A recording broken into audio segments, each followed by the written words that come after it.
Hi everyone, how are you? Hope you're well. So today it's time for chapter 7 of The Amazing Wizard in My Shed by the fabulous Simon Farnaby, illustrated by Claire Powell and read with the kind permission of Hodder Publishers. So last time in chapter 6, Myrddin and Rose have met. Rose has agreed to take Myrddin back to her house, and while she's telling her mum what's going on, Myrddin has managed to crash the neighbour's car into a lamppost. So it's all been a bit disastrous. Should we find out what happens in chapter 7? Are you ready? It's called Broken Cars and Long Lost Stars. By the time Sergeant Murray arrived, Rose was outside and trying to coax Myrddin out of the driver's seat. The warlock was gripping the steering wheel tightly and had yet to let go. Her mum was comforting a near hysterical Dion. Sergeant Murray took one look at Myrddin and his moustache formed a big upturned banana-shaped smile. Well, well, well, he said with no effort to avoid cliches, if it isn't my donut-throwing friend. He clicked his handcuffs onto a still shell-shocked Myrddin's wrists and dragged him out of the crumpled car. Where are you taking him? Rose wailed. She wasn't 100% sure she hadn't imagined the whole magic pinecone incident, but she wasn't yet ready to let go of her dreams completely. And if Myrddin was thrown in jail, there was no chance he'd be whipping her up a singing spell anytime soon. What's it to you? You know this man? The policeman asked. Yes, replied Rose. Well, sort of, and I don't think he meant to steal the car. I think he was just curious. Curiosity killed the cat, said Sergeant Murray with a smirk, as if he was the first person ever to say that line. And this cat has already pelted me with assorted donuts in the shopping centre. He licked his top lip. I still haven't got all the icing off my moustache. This cat's going to prison for a long time. And he started marching Myrddin towards the squad car. Wait, cried Rose's mum suddenly. Now Myrddin was out of the car, she could see his face properly for the first time, and she was staring. Rose thought she looked pale and confused, as though she'd seen a ghost. I'm sorry, but I think I know this man. Mum said now, much to the surprise of everyone, especially Rose. Those cheeks, that nose. Rose, I think it's your father.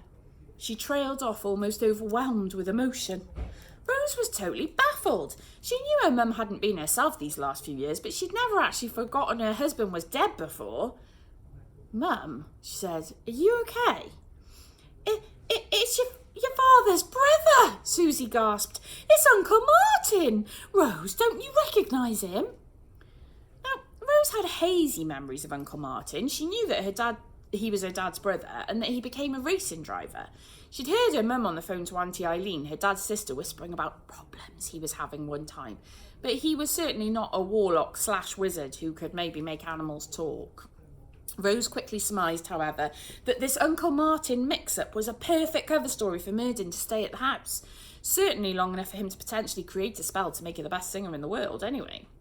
Ah, yeah, of course, she said now in her best acting voice.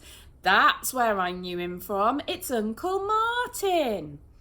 Why did you say he was a wizard? Asked her mum, quite understandably in the circumstances. I thought that's what he said Rose. I must have misheard him. Myrddin hadn't yet recovered enough of his wits to cotton on to Rose's plan. I am a warlock, he insisted now. I am not Uncle Martin. I am Myrddin the Wild, the finest warlock who ever liveth, destroyer of enemies, all those who knoweth me, something. He petered out, still too traumatised to finish his usual intro.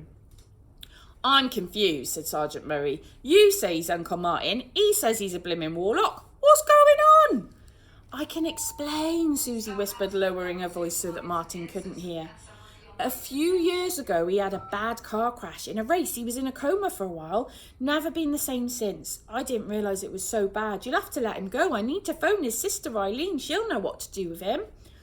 All right then, said Sergeant Murray, much to Rose's relief. I'm releasing him into your charge. Up to this point, Dion had been kneeling by his crash car, gently weeping and stroking its bashed bumper. Hold on, he said now as Sergeant Murray took the handcuffs off Myrddin's wrists. Are you telling me you're not arresting this man? I don't get in family matters pertaining to comas and the like, sir, said the sergeant. Leads to nothing but headaches and paperwork, not necessarily in that order, that will have to be settled internally. What about my car? You got insurance, haven't you? Use it, said Sergeant Murray. He turned to Myrddin and tapped his nose. Suffice to say, I got my eye on you, mate. Come on inside, Martin, this way, said Rose's mum gently, walking ahead to the house and beckoning Murden to follow. Yes, come on, Uncle Martin, said Rose. Child, thou knoweth I am not Martin. Shh, Rose hissed. You want to stay with us? You're Martin, Kay? Murden shrugged. He couldn't claim to understand every word these strange people said, but he guessed prison meant the same as it ever did. Sticking with Rose and her deranged mother seemed like his best hope of getting home for now. 10 minutes later, they were all eating fish and chips in the kitchen. It turned out that Murden the Wild really loved fish and chips. Rose watched him eat with a mixture of wonder and disgust. He had no regard for whether bits of food went into his mouth or on the floor. He just grabbed handfuls of fried potato, batter and cod, flung them in the general direction of his face and hoped for the best. When Susie finally got off the phone, she was also a little taken aback by the mess Murden had made. Someone's hungry, she said with a wink to Rose. He's a messy pup, your father was the same. 'Tis good belly timber this, Murden replied, smattering the table with chips and scraps as he spoke. Thou must think me a terrible ragabrash. A ragabrash is a very messy person. Next time you encounter someone who's disorganised and horrifically grubby, try calling them a ragabrash and see what happens. They'll probably be very confused unless they've read this book, in which case they have good taste and you can cut them some slack. Now back to the story. I have not eaten in a long time. Literally centuries if you think about it. And these fish and chips are a delight. The warlock stuffed the last of the battered fish into his mouth. By now his robes looked like the floor of a fish and chip festival after everyone had gone home. Perhaps you'd like to clean yourself up, offered Rose's mum. Bathroom's at the top of the stairs. Oh, thank ye, said Murden, and he shuffled off. As soon as he'd gone, Susie turned to Rose. I couldn't get hold of Auntie Eileen. I've tried every number I know. I left a message with 2 of the cousins. Hopefully someone will tell her. So, Rose remembered the ruse just in time. I mean, Uncle Martin can stay with us in the meantime, she asked hopefully. Well, he'll have to, said her mum, much to Rose's relief. He's worse than I thought he'd be. Why does he talk so weird? I can't understand half of what he's saying. And what's he on about purgatory and wizards for? He's stark raving mad. Upstairs, Murden had found the bathroom, or at least he thought he had. There was a bath-shaped object there for sure, but no water pump. He tried to lever the taps, then he hit them with his fists and pummeled them and pressed them. Nothing. Remember, he's from 511 AD. Screw taps wouldn't be invented for another 1200 years. He grabbed a shower head and tried that too. Again, nothing. Aha! He exclaimed finally, for in the corner of the bathroom he'd spotted a little bowl with a small pool of water in it. Now, we would recognise this object as a toilet, but in Murden's time, toilet activities were done outside in a hole in the ground.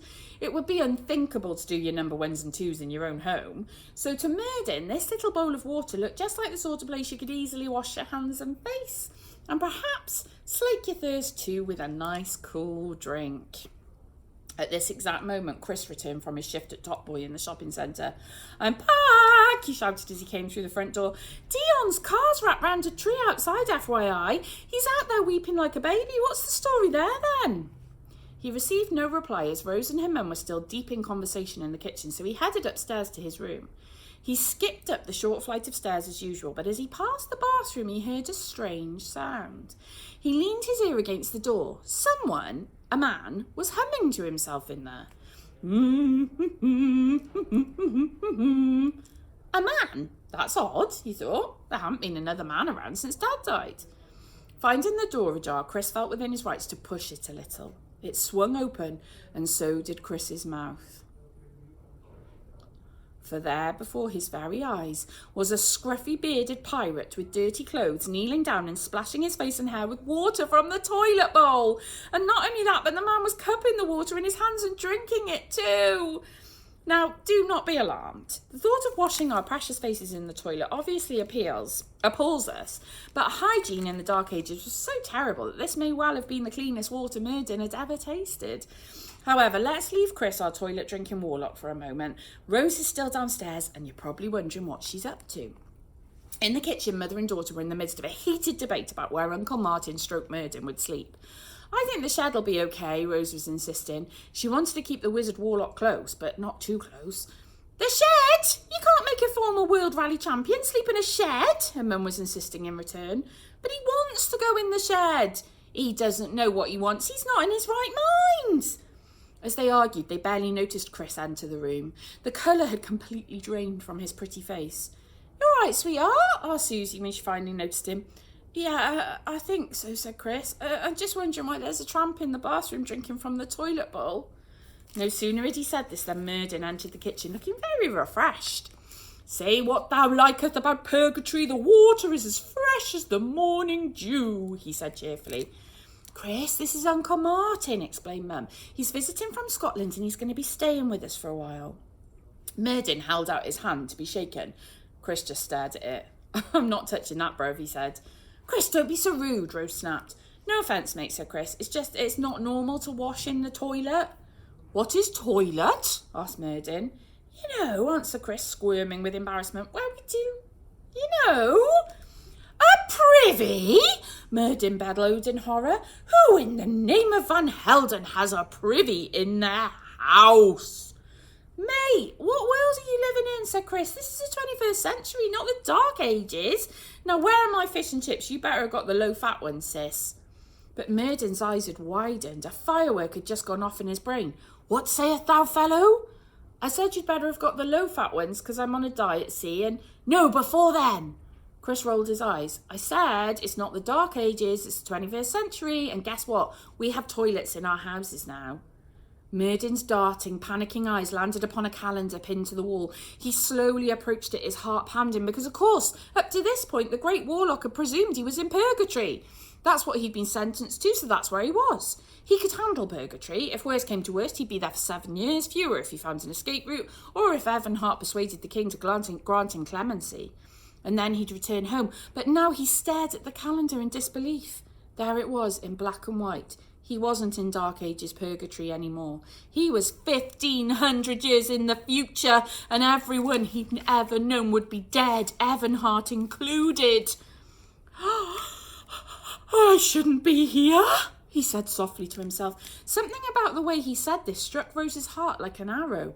Murden's usually booming voice was suddenly fragile, and moistness gathered in the corners of his large blue eyes. Susie picked up on this too. "Don't worry, Uncle Martin, we'll look after you till Eileen comes." Murden wasn't listening. His sadness was turning to anger. He flung open the back door and stomped into the garden. Then he looked up to the heavens, searching for something. There they were, the same stars, the same moon. He probably stood in this very spot nearly 1,500 years ago. The expression on his face turned from despair into a scowl as he realised that this was the work of one man, the man who'd been jealous of him since their School of Alchemy days, and now finally he'd beaten him. Murden was trapped out of time, probably forever. "A pox upon thee, Jeremiah Jerebow, thou crooked-nosed knave, thou fusty lug bespoiler, thou wax-nosed Tufty. Then Murden stretched his arms out wide and howled at the heavens like a wolf. "Curse thee, Jeremiah Jerebow!" And the stars themselves shook like jelly when Murden the Wild yelled with such welly. And that's the end of chapter 7. So Murden's just realised what's happened to him. And he's been drinking out of the toilet. Oh my goodness, what's going to happen next? See you next time for chapter 8. Time for bed. There's a wizard in my shed. Bye everyone. Take care.